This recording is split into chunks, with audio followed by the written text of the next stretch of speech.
the gingerbread houses in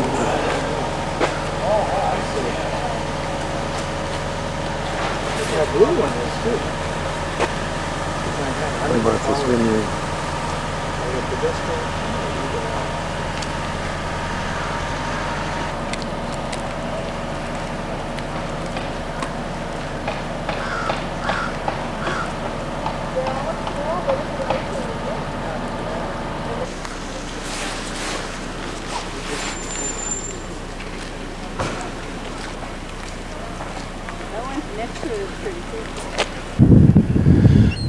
And that's Chappaquiddick Island over there.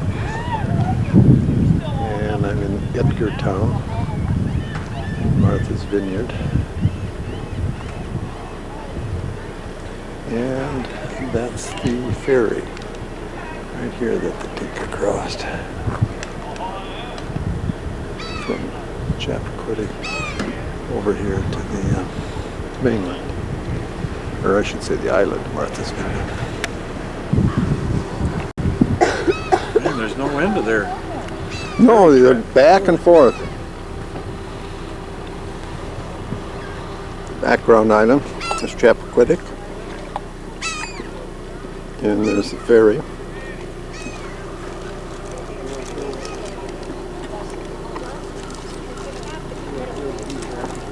And this is Edgartown Harbor, where I'm standing.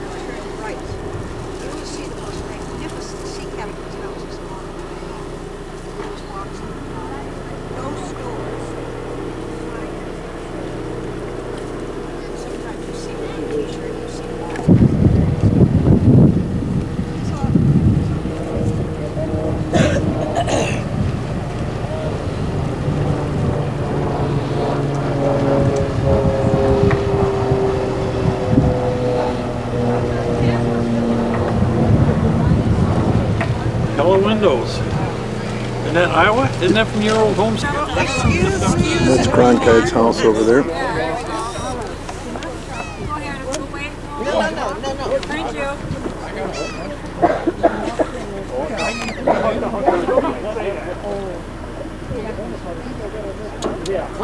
Okay, for the next one. Thank you. Thank you.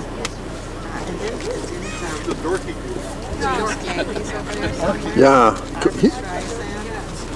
Cagney's died though, but we're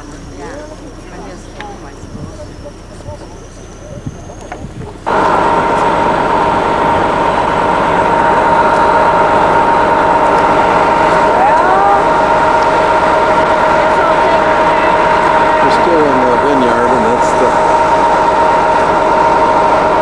Edgartown back there.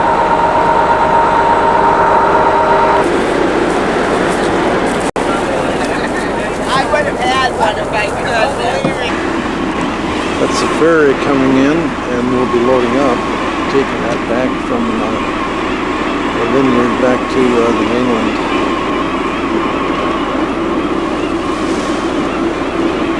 The ferry will be leaving about 3:45, and it's about 10 after right now.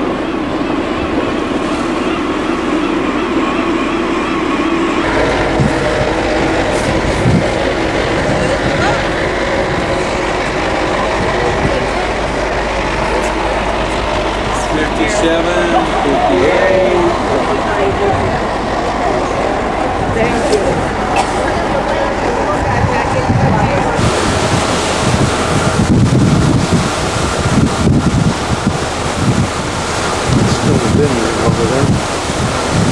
Chappaquiddick on the left.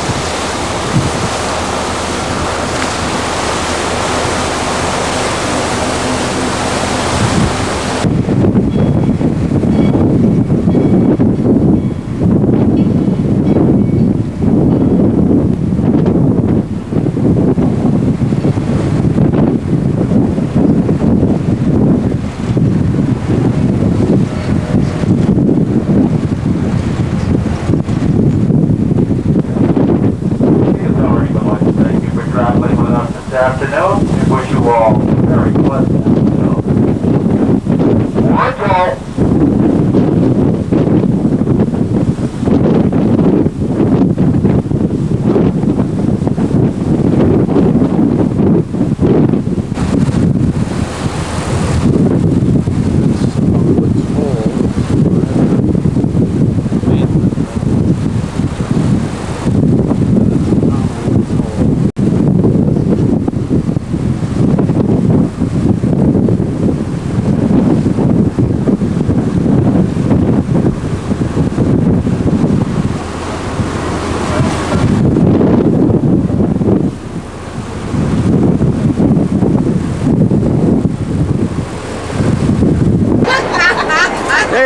everybody. No.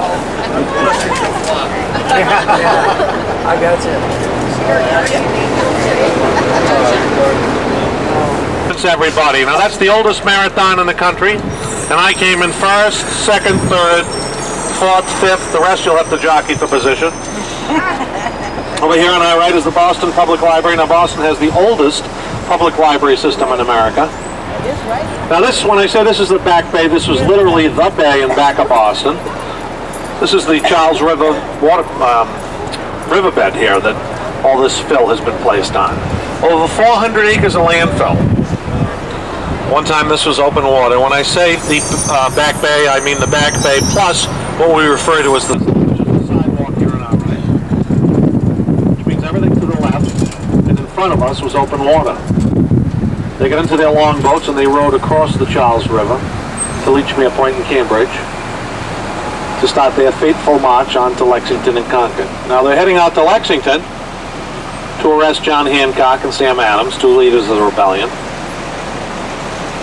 Now they weren't sure if they were out there, but there was a price on their head anyway, so if anyone could arrest them at any time, they're encouraged to do so. To our left is the neighborhood of Beacon Hill. Nice move. Left to Blackstone. These guys probably want to cross the street. Still Beacon Hill here. And then we're walking toward the Back Bay, Beacon Hill, which is kind of nice. Very old world. Narrow streets, brick buildings, gas lights. You notice the gas lights are on all day long? It's cheaper than having someone come around and a great poet from Maine and Massachusetts. I was born in Maine, but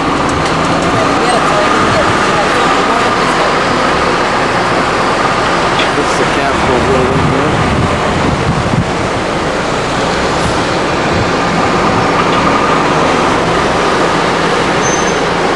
and as I do some work on here, and coming up on our right when we get up here, finally it's open. Usually what happens is these trolley cars block our view of what is considered to be the most beautiful sculpture in the city of Boston. Fighting 54th.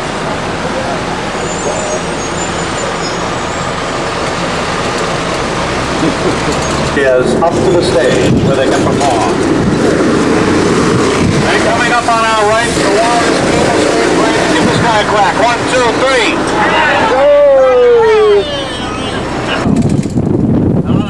A beautiful assisted living facility, known for its architectural beauty and vistas of the Charles River, and the food's very good too. It's the Suffolk County Jail. Everybody in that jail is innocent until proven guilty. Now this area that we're sitting over here is we're sitting right on the top of the Charles River Basin where the harbor and the river met. This is all landfill. Boston has approximately 2,400 acres of... There we go, not too bad, all right. You never know though, you know? Sometimes I don't tell people to pick things up and they'll get all wet. Welcome to the Charles River. Once a very dirty river, today it's clean enough to swim in. Thanks to the efforts of the Environmental Protection Agency and the Charles River Watershed Association, Metropolitan District Commission.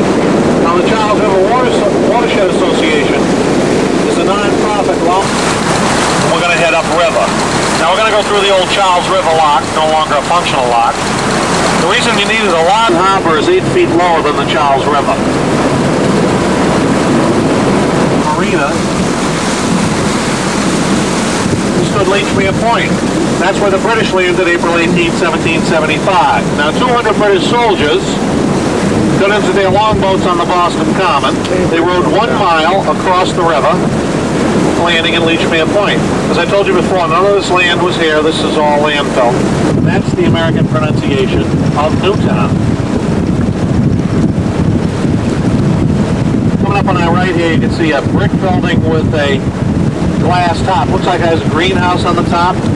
That's the Edwin Land Building. Land camera. Everyone know who Edwin Land is? Yeah, the camera. Men's with a Polaroid camera. That was his private laboratory. In fact, I think today's the day they're going to go bankrupt, Polaroid. One time they were one of the largest satellites. Take a look to your left. Can you see the gold dome of the State House just behind the trees? We drove by that a few minutes ago. Now, in the early 1940s, none of those smaller buildings existed. You could see that gold dome from the Atlantic Ocean. The Americans found out the German submarines were using that gold dome as a beacon to block their course out in the Atlantic, which is what it was meant to be used as. They just didn't want the Germans using it for that. So they painted it black. In front of us is the Henry Wadsworth Longfellow Bridge, built in 19... Look at those towers on the bridge. From a distance, folks say they look like salt and pepper shakers. So this is sometimes called the Salt and Pepper Bridge. Now, carved into the abutments under those towers are Viking ships. In 1908, they thought that Vikings were the very first people to explore this area. Now, we don't know if that's true, but at this point it doesn't matter, does it? Because they carved into the bridge anyway. They look good. Everyone knows that the Vikings settled in Minnesota, right? Yeah. Now, inside those Viking ships, they look like little sea monsters carved into the stone. Those are supposed to be dolphins. It's considered good luck to mariners.